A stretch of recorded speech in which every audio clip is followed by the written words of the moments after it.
Hello, everybody. Mike from Southern California again, and you're on the mic. Have any of you ever heard the expression, the lady doth protest a bit too much? It's a Shakespearean quote. So I don't remember the exact quote it is, but we have kind of a scenario there where that has happened. If any of you happen to have a chance to catch Nick Rekieta's stream last night, then you'll know exactly what I'm going to be talking about today. A major revelation came out last night during his stream. Midnight it was at midnight Central Time, 10 p.m. Pacific, 11 p.m. Mountain, 1 a.m. Eastern. So, it was revealed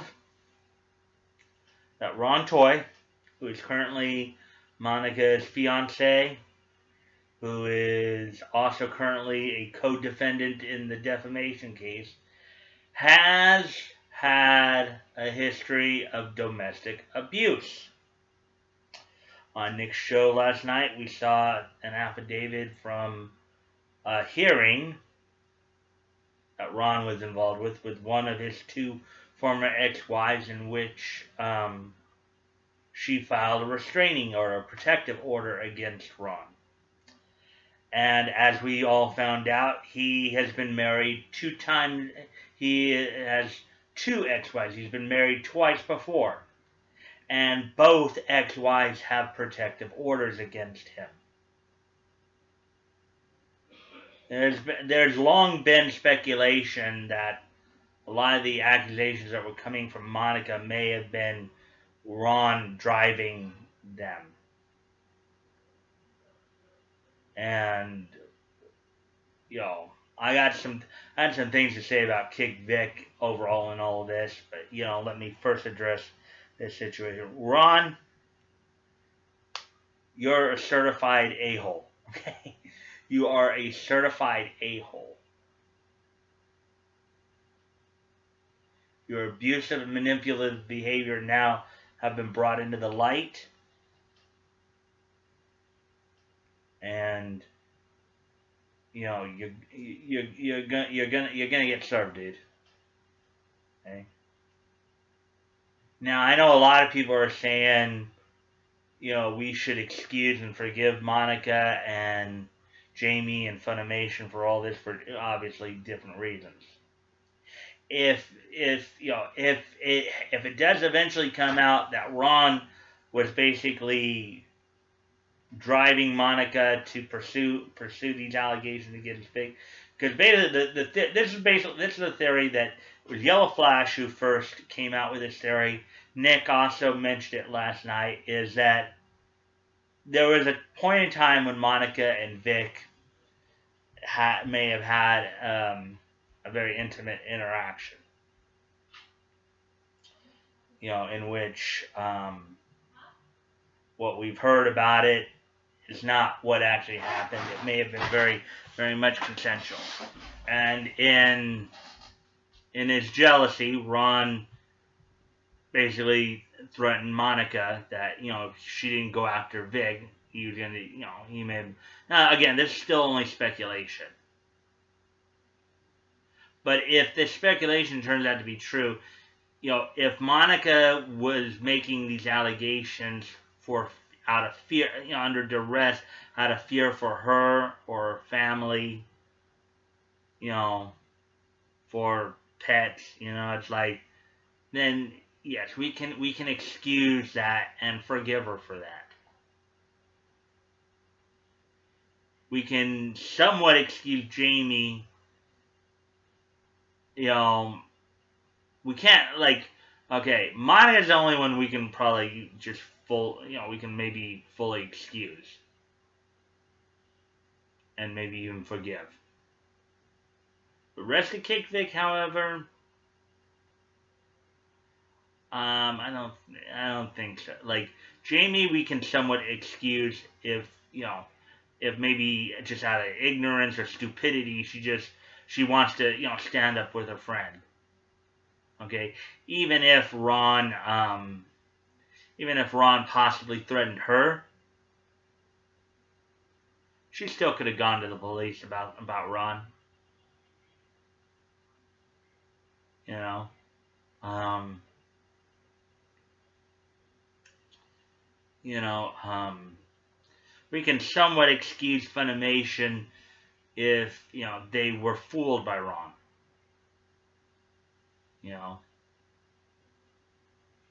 But you can't excuse the corrupt behavior at Funimation just simply because it was revealed that Ron was a wife beater.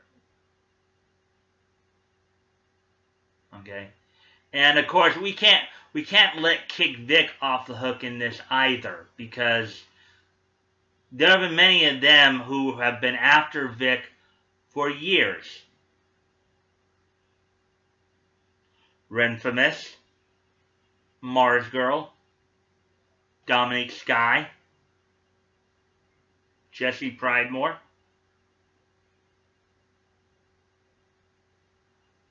SJW Spider-Man, just so I'm just not being accused of being sexist, just going after the women here.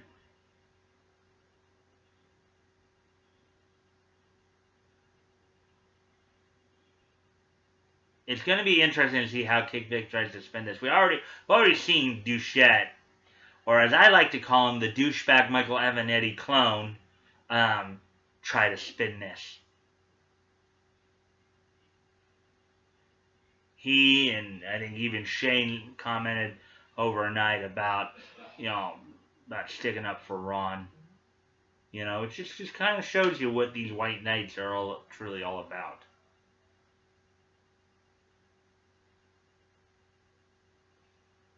I remember seeing at one point on Renfamous's Twitter handle, at one point she said KickVic since 2009.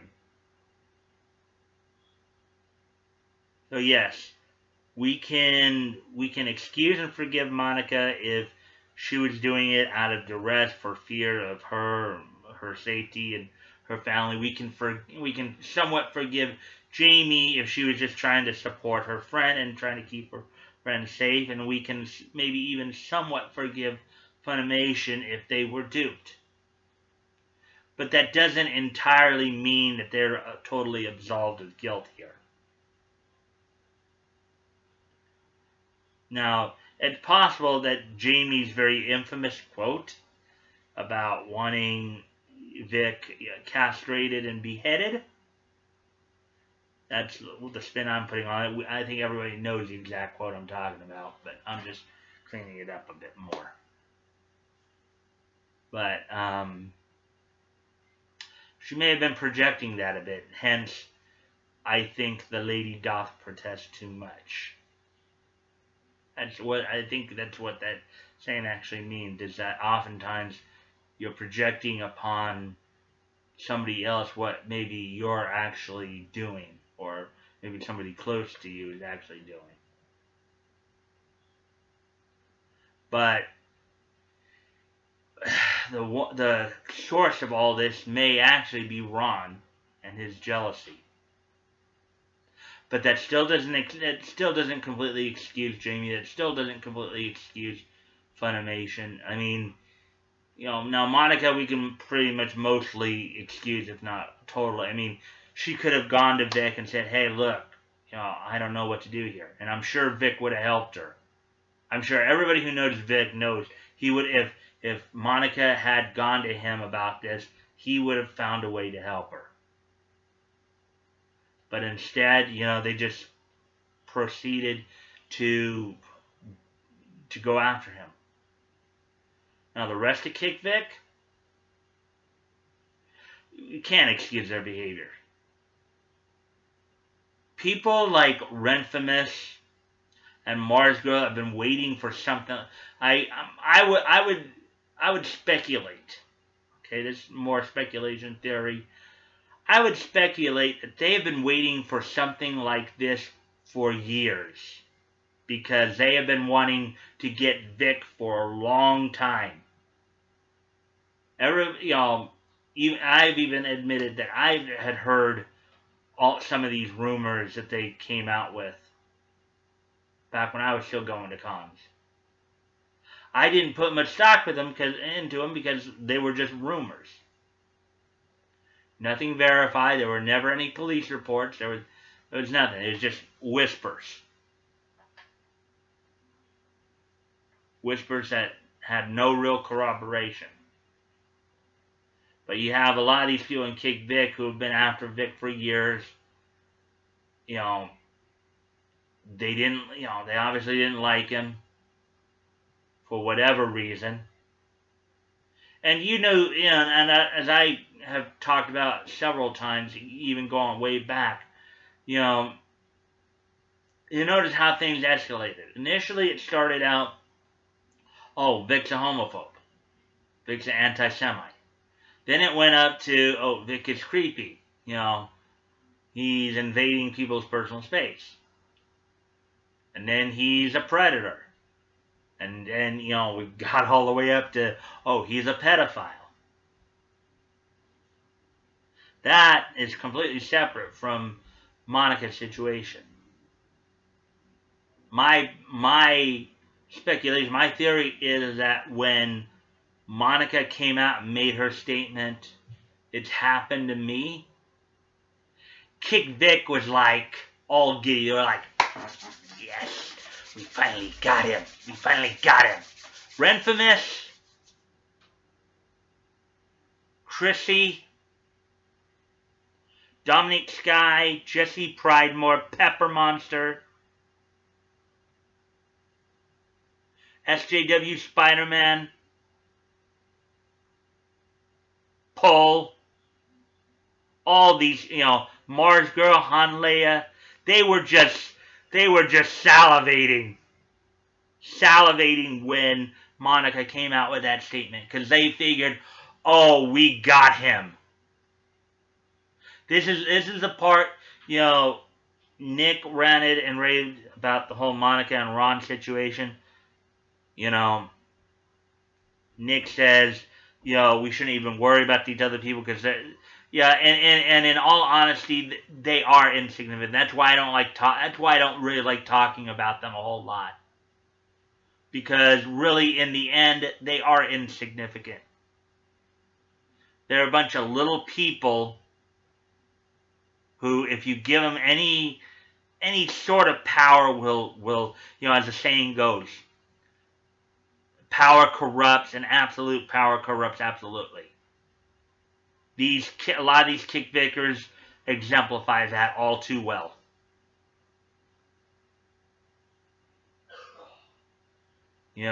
Shane Holmberg, another ding dong, another dummy. Okay, another idiot. Nick schooled him. And all these Twitter lawyers, Duchette, or I like to call him a douchebag, Michael Avenatti clone, pretend lawyer Martin B. Kirk, Vika Cohen, that Hayward guy. Yeah, you guys were all saying, well, Ty, the way he wrote his TDMA, it's going to get thrown out. No, because the fact, I think I've said this. Now, granted, it's no, as Nick said it too, okay? Nothing is ever 100% guaranteed. But if you objectively look at everything, the facts are overwhelmingly in Vic's favor.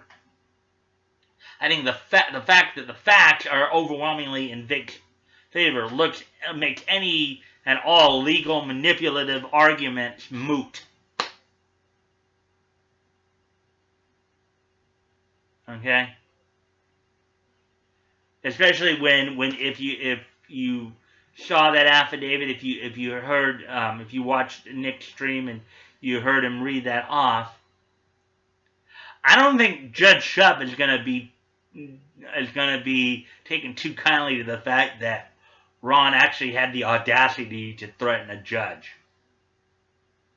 That's not going to go over at all with Judge Shupp. Mr. Toy, you are in serious trouble. And if you do somehow end up in prison, you better pray to God that they put you in solitary confinement, because prison populations, there are two things that they hate more than anything. And there is no such thing as honor among thieves when it comes to these two things. Women beaters and child molesters. Okay? So, with all that said, if this is true, then yes, we can and should excuse and forgive Monica for what she's done. Because she may have very well been doing it out of duress, out of fear for her life. We can, to a certain point, excuse and forgive Jamie. We can, to a certain point, excuse and forgive Funimation. But as for the rest of KickVic, they still need to be held accountable for what they've done. Because I doubt very seriously, I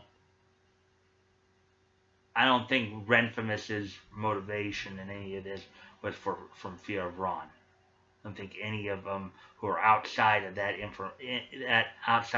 particular situation are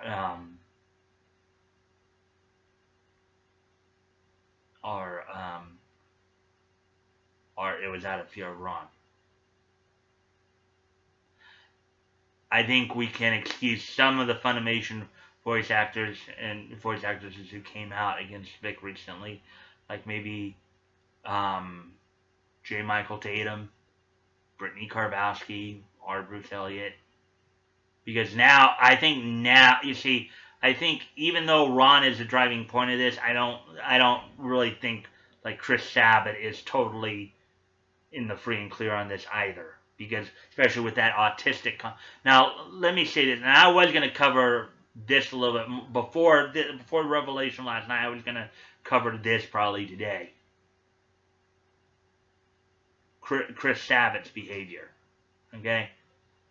As somebody who suffers from autism himself, and I've pointed this out on a number of tweets,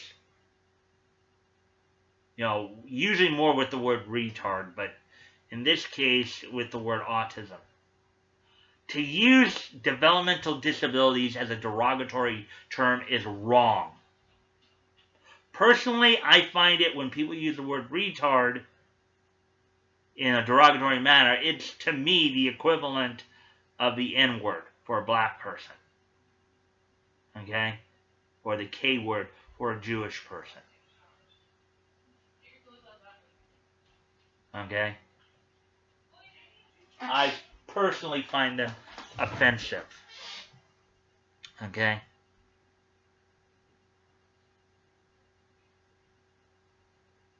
Chris Sabat is a scumbag and used his presumed authority abusively.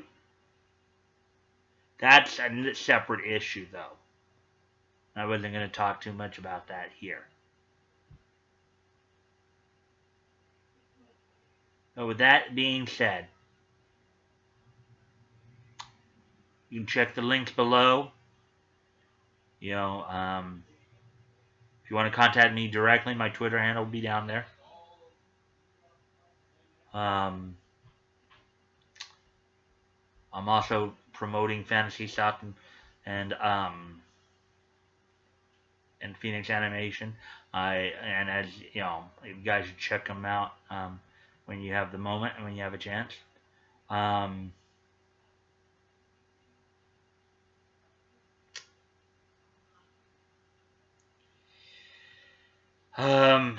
also promoting the GoFundMe for Vic, because obviously, as Nick even said, lawsuits cost money. And these people need to be held accountable. Okay? So, if you can't, like, if don't feel pressured like you have to, okay? Nobody wants to see anybody go bankrupt over this, okay? Except for the bad guys, of course. Okay, the bad guys in this, yeah, they deserve to be bankrupt. But as supporters, don't try to bankrupt yourself helping Vic. Vic wouldn't want that. Nobody, I think, on Iceland with Vic would want that.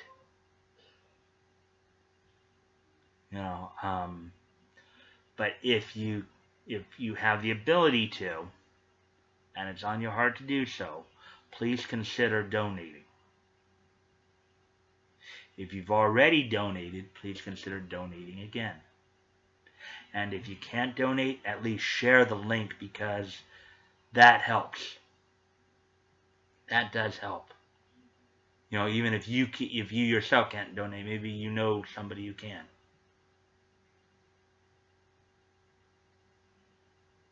And I'll have Tug's Indiegogo project there if you want to check that out as well.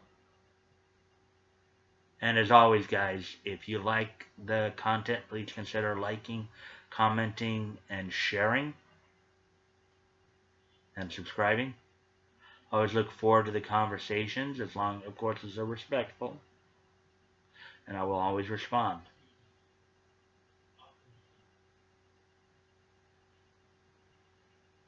If you take anything from this, is that things are not always as they appear. Sometimes there may be deeper things going on. But even so, people need to be held accountable for their behavior. And with that, let's keep the conversation going, guys, because you're on the mic. And I'll see you tomorrow. Bye.